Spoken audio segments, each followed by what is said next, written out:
Ok, on va attaquer la correction. Donc, comme d'habitude, si vous voulez avoir la correction d'une question particulière, vous avez le timecode dans la description, en n'oubliant pas la trace écrite.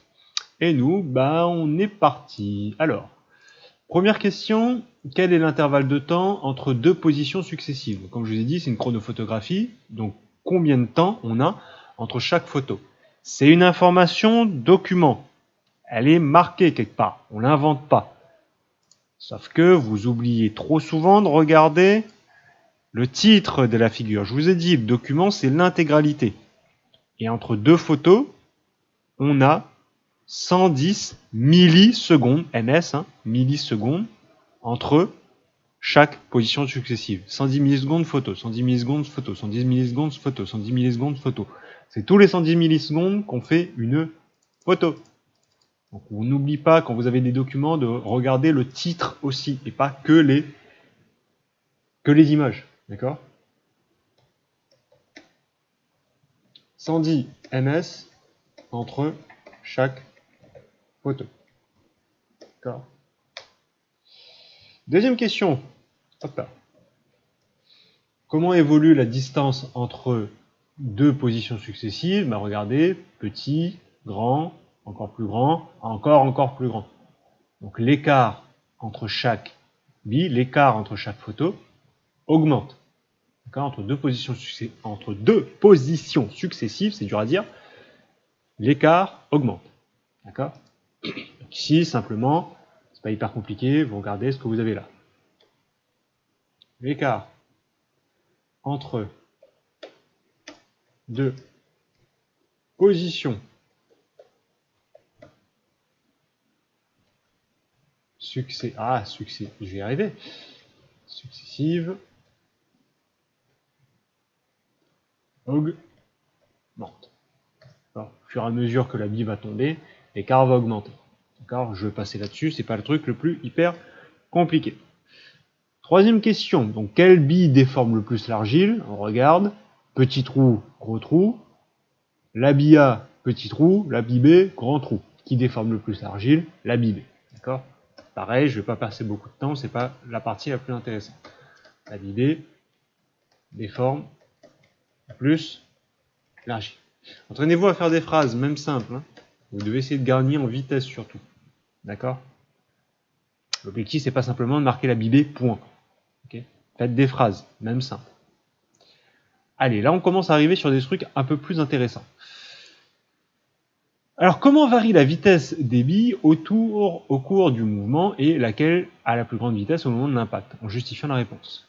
Souvenez-vous, quand l'écart augmente, l'écart entre les billes, la distance entre les positions successives, est proportionnelle à la vitesse. C'est-à-dire que là, regardez, l'écart, qu'est-ce qu'on dit? On a dit qu'il augmente. Donc la vitesse au cours de la chute augmente. D'accord? Ici, là, vous démarrez déjà avec ça. Vous voyez les billes, petit écart, encore plus grand écart. Donc, vu que la distance entre chaque photo augmente, la vitesse de la bille augmente. D'accord? Ça, c'est carré. Et laquelle possède la plus grande vitesse avant impact? Il suffit de regarder l'écart à la fin. D'accord? Qui a la plus grande vitesse? La bille B, sans grande surprise. Alors, vous pouvez aussi justifier ça sur le fait qu'elle est jetée de plus haut. D'accord? Donc,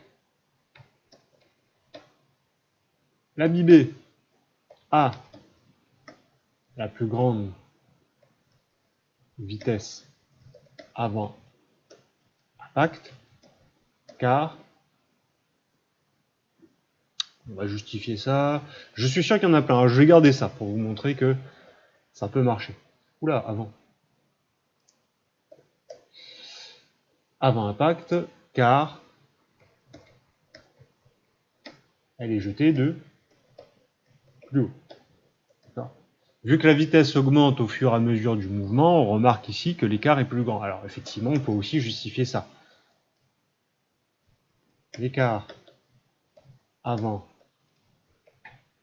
impact est plus grand dans le cas de la bip. D'accord ?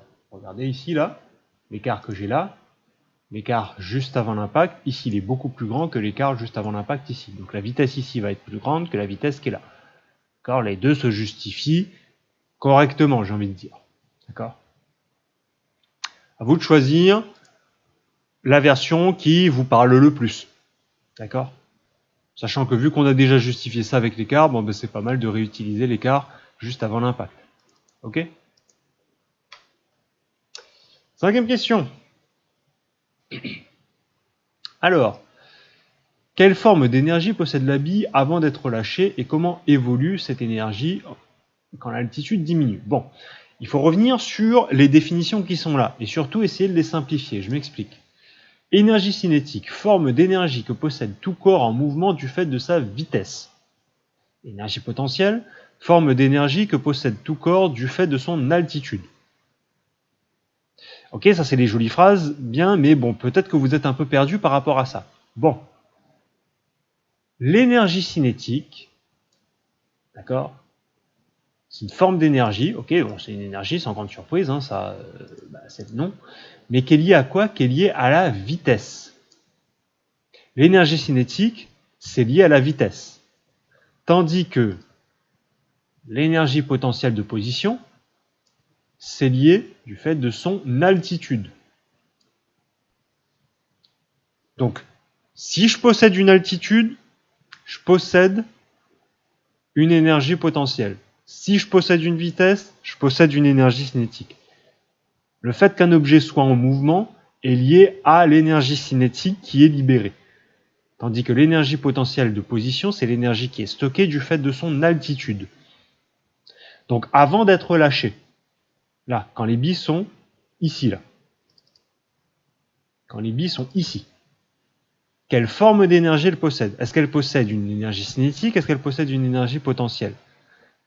Si je formule ça différemment, est-ce qu'elles ont une vitesse, ici, ou est-ce qu'elles sont simplement surélevées en altitude? Ça rend une surprise, les billes qui sont là n'ont pas de vitesse, elles ne bougent pas. Alors qu'elles sont en altitude, donc elles possèdent une énergie potentielle. Premièrement, ça. Les billes, avant d'être lâchées, possèdent une énergie potentielle. D'accord ? Comment varie cette énergie quand l'altitude va diminuer? L'énergie potentielle est liée à l'altitude. C'est l'énergie qui est stockée. Quand j'ai augmenté l'énergie de mon Blanco tout à l'heure, j'ai augmenté son énergie potentielle. Comment? En augmentant son altitude. Et comment je sais qu'il y avait plus d'énergie potentielle? C'est au moment de l'impact. D'accord? Donc si l'altitude diminue, vu que l'énergie potentielle est reliée à l'altitude, si l'altitude diminue, l'énergie potentielle va diminuer elle aussi. Pardon. J'ai avalé de travers.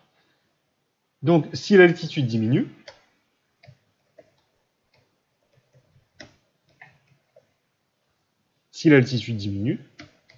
alors l'énergie potentielle diminue aussi. Les deux sont liés. Plus l'altitude augmente, et plus je vais avoir d'énergie potentielle. Je l'ai remontré encore avec mon Blanco tout à l'heure. En le surélevant, j'ai augmenté son énergie potentielle. D'ailleurs, justement, faible énergie, forte énergie, vous l'avez entendu, ça ne fait pas du tout le même bruit. Parce que l'énergie qui était stockée à l'intérieur n'était pas la même. Si la hauteur diminue, altitude c'est hauteur, hein, d'accord, ne soyez pas perdus. Hein. Si la hauteur diminue, forcément l'énergie potentielle qui est reliée, ça va diminuer aussi. Les deux vont dans le même sens. Ce qui n'est pas le cas de la vitesse par contre. Faites attention. La vitesse, c'est lié à l'énergie cinétique. Donc les deux billes possèdent-elles la même énergie cinétique lors de l'impact? L'énergie cinétique, c'est lié à la vitesse. Le fait qu'un objet ait une vitesse, c'est justement à cause de l'énergie cinétique qui est libérée. D'accord? C'est d'ailleurs pour ça que ça déforme au moment de l'impact. Quand je parle des accidents de voiture, vous savez, quand les voitures vont très vite et que ça rencontre un obstacle, eh ben, la carrosserie, elle finit un peu en feuille de papier froissée. Pour quelle raison? À cause justement de l'énergie cinétique. La vitesse, l'énergie cinétique qui va, au moment de l'impact, engendrer une déformation sur les objets. À cause de quoi? À cause de la vitesse. Donc les deux billes, est-ce qu'elles ont la même énergie cinétique? Formulées différemment, est-ce que les deux billes ont la même vitesse au moment de l'impact? Non. D'accord? Donc,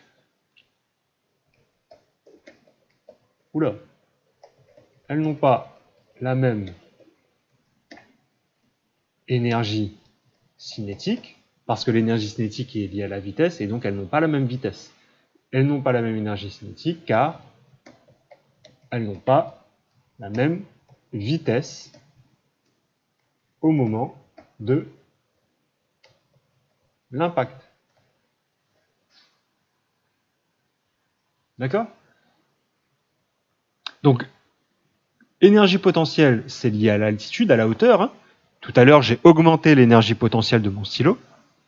Tandis que l'énergie cinétique, elle, est liée à la vitesse. Les voitures qui vont ultra vite, pourquoi elles font un max de dégâts au moment de l'impact? Parce qu'elles ont beaucoup d'énergie cinétique à libérer.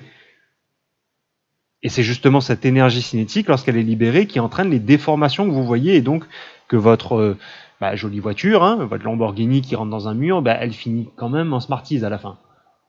Parce que l'énergie cinétique était importante et qu'elle s'est libérée en énergie de déformation, on va dire ça comme ça. D'accord? Donc si on fait un petit bilan sur l'asset, alors l'asset, je vais directement recopier. C'est l'avantage d'utiliser l'ordinateur. C'est directement recopier ici. C'est-à-dire surligner le bon mot. Alors l'énergie potentielle, qui est liée à la hauteur. L'énergie potentielle qui est liée à la hauteur. Hein. Retenez bien les deux. Là, j'ai utilisé le bleu. L'énergie potentielle avant de lâcher. Est-ce qu'elle est nulle ou maximale? Vu que les billes sont hyper hautes, elle est maximale. Il y a un stock d'énergie potentielle là-dedans. D'accord? La bonne réponse est avant de lâcher, l'énergie potentielle est maximale. Pendant la chute, la hauteur va diminuer. La hauteur diminue, donc ça veut dire que l'énergie potentielle diminue. La hauteur diminue, l'énergie potentielle diminue, vu que c'est lié à la hauteur. Plus je suis haut, plus j'ai d'énergie potentielle. Plus je suis bas, moins j'ai d'énergie potentielle. Et au moment de l'impact, je suis tout en bas. Donc j'ai plus de hauteur. Donc, énergie potentielle, nulle. D'accord? Quand je suis en bas, j'ai plus de hauteur. Vu que j'ai plus de hauteur, j'ai plus d'énergie potentielle. Toute l'énergie potentielle qui était stockée a été libérée. D'accord? Par contre, pour l'énergie cinétique. Alors, l'énergie cinétique. Avant le lâcher, c'est-à-dire quand c'est stocké ici, quand je tiens ma bille tout en haut, est-ce qu'elle a une vitesse? Non. Pas de vitesse, pas d'énergie cinétique. Donc, avant de lâcher, l'énergie cinétique est nulle. Il n'y a pas d'énergie cinétique, vu qu'il n'y a pas de vitesse. Au cours de la chute, quand mon objet va tomber, qu'est-ce qui va arriver à ma vitesse? On a dit que la vitesse augmentait. On le voit ici parce que l'écart entre les billes augmente. Si la vitesse augmente, ça veut donc dire que l'énergie cinétique va aussi augmenter. Les deux sont liés. Donc l'énergie cinétique va augmenter au cours de la chute parce que la vitesse va augmenter.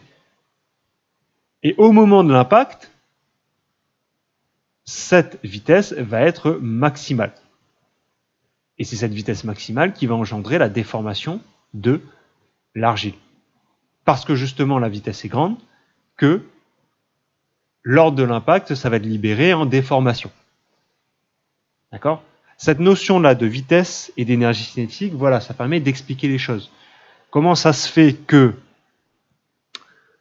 lorsqu'il y a un impact, lorsqu'on a une certaine vitesse, on a une déformation, une destruction des choses. Avec les notions d'énergétique, Il n'y a pas besoin d'avoir fait des grandes équations, tout ce qui va avec. Mon objet possède une énergie cinétique importante qui va être libérée en énergie de déformation au moment de l'impact. C'est un transfert d'énergie de l'un à l'autre. Et ça explique vachement mieux les choses. D'accord ? Donc là, ce que je veux que vous digériez là, ce qu'on va noter en trace écrite, c'est déjà les notions d'énergie cinétique avec la vitesse et énergie potentielle qui est liée à la hauteur. D'accord ? Donc déjà, trace écrite là-dessus, on essaie de digérer ça tranquillement. Donc à la suite, dans le cahier en rouge, on n'oublie pas.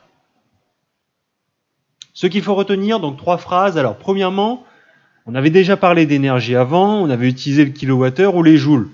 On avait vu les deux. Bon bah là, on va préférer les joules pour la partie mécanique. C'est-à-dire que quand on va exprimer l'énergie, on va utiliser les joules. Énergie potentielle de 100 joules, une énergie cinétique de 100 kJ. On verra, on va pouvoir les calculer. D'accord ? Ce qui va justement nous amener à dire, ah bah oui, là c'est beaucoup, là ça va faire beaucoup de dégâts, là ça va faire peu de dégâts. D'accord ? Ensuite, les deux formes d'énergie qu'on a vues aujourd'hui, là, l'énergie potentielle d'opposition, EP, qu'on va noter EP, j'utiliserai EP à partir, qui est liée à l'altitude, à la hauteur. Plus je suis haut, plus j'ai d'énergie potentielle qui est stockée. Et l'énergie qui est liée au mouvement, à la vitesse, c'est l'énergie cinétique. Plus ma vitesse est grande, et plus mon énergie cinétique est grande. D'accord ? C'est à partir de ces mots-là que je vais pouvoir expliquer beaucoup de choses. On verra justement les prochaines fois cette histoire d'impact, de dégâts et ainsi de suite. D'accord ? Sûrement, on fera un petit bilan déjà par rapport aux prochaines classes virtuelles qu'il va y avoir cette semaine. D'accord ? Sachant que, alors, on va s'arrêter là-dessus pour aujourd'hui, mais je vais juste faire une amorce pour la prochaine fois. Il y a un truc de bizarre. L'énergie potentielle et l'énergie cinétique, elles sont un peu l'opposé l'une de l'autre. Lorsque l'énergie est maximale, l'énergie cinétique est nulle, et lorsque l'énergie diminue, l'autre elle augmente, et lorsque elle est nulle, l'autre est maximale. L'un et l'autre, elles sont un peu l'opposé. Tout simplement parce qu'elles sont liées. Et on verra ça la prochaine fois. Finalement, que le mouvement peut s'expliquer par une interaction et un échange entre les notions d'énergie potentielle et les notions d'énergie cinétique. On verra donc ça la prochaine fois. Donc comme d'habitude, tenez-vous au courant sur Web Collège le plus possible et sur la chaîne, si jamais vous n'avez pas Anglais à propos, pour avoir les informations, notamment sur les classes virtuelles. Donc, je vous souhaite une bonne continuation, soignez-vous bien, protégez-vous bien, et je vous dis à la prochaine. Allez, bye!